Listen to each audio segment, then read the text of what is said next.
Okay, going to have a look at the sine and cosine rule. So this is the trigonometrical rules for finding sides and angles in triangles which are not right angled. Okay, first they just give you this quick little tour of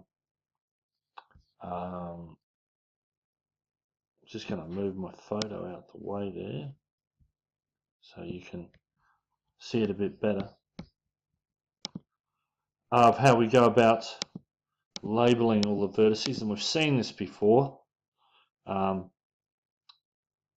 vertices, corners of a triangle are usually labelled the capital letters, and the opposite sides are given the small letters. Okay, quick overview of the two rules. The sine rule, this one here, A over sine A equals B over sine B equals C over sine B. This is a general formula of the sine rule. In reality, however, you use any one or two fractions at a time, so you just use that. Okay, cosine rule, same labelling, but it's a little bit different, and there's different versions of it too. So we'll talk about more of this later, but let's get in and just do some examples of the sine rule. So we've got a proof of the sine rule. We've actually done this one before. Come up with these two values for h. We make them equal, and we can actually see that that actually gives us the sine rule that we're after. Not really interested in that at the moment. Just want to do a little bit of work. So I'll just pull that down there a little bit. A little bit of work with examples of it.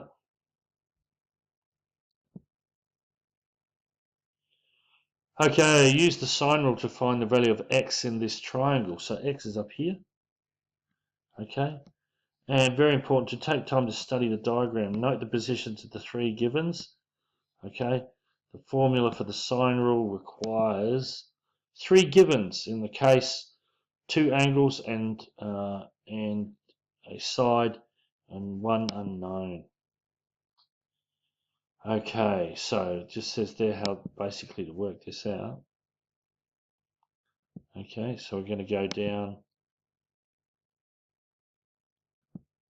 and see how this actually do the maths of it. Okay, now we substitute the three givens and unknowns into this formula. Okay, so this is going to be little a is going to be our 12 meters. Big A is 54 degrees. So there's those in there. These two givens must be an angle when it's matching opposite. Okay, it has to be like that. B is 88 degrees and X is our unknown. So B is our unknown. So that's X is going to go in there. Sine of 88 there. That's going to be 12 and sine 54. Okay.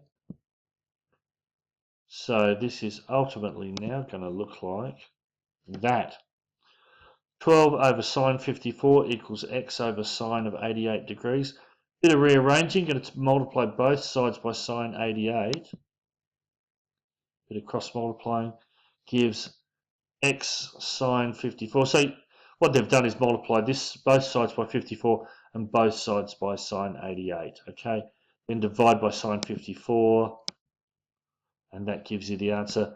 Can't quite see it there, but x equals 14.82. Okay, all done. So we'll go to our next example.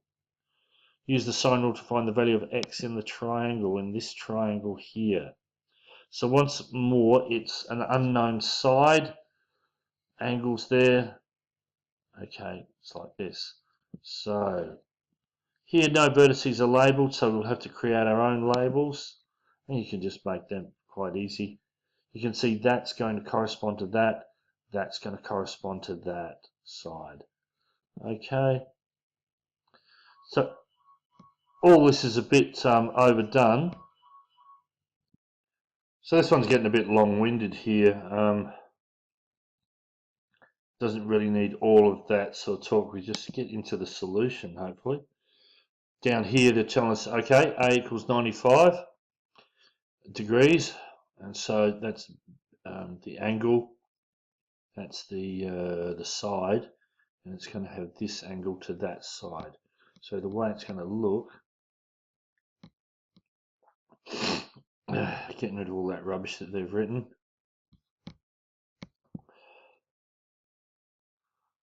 Okay, that's our equation. A over sine A equals B over sine B. And in our case, it's going to look like this. 35 divided by sine 95 equals x over sine 22.